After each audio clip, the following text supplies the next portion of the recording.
Ene matematiketako irakaslez ez dut atz mental izpirik atziki.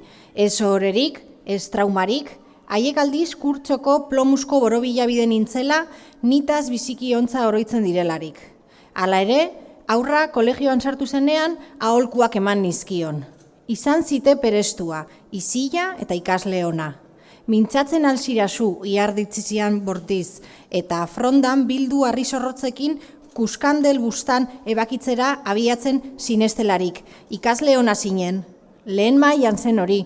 Emeki seriostu eta zibilizatu ginen. Egidazu matematikako ariketa hura eta laster. Izazu zauk, azea naiz zure historio sosoarekin. Teknolaro 38 jarri zuen askar lazer irakurgailuan.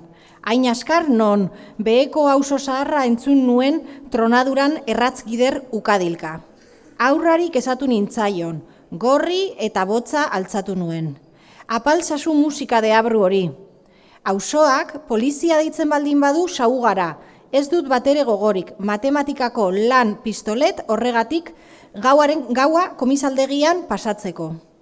Ariketa orduan, tematzen zen aurra, 666 taldearen erritmo elkorrek gela betetzen zutela, apartamentua teilaturik oinarritaraino inarrosiz. Ez dakit egiten, aitortu beharran aurkitu nintzen ondarrean, eta neure izate oro jakitunaren mito erraldoia mila puskatan hausten miretzi nuen.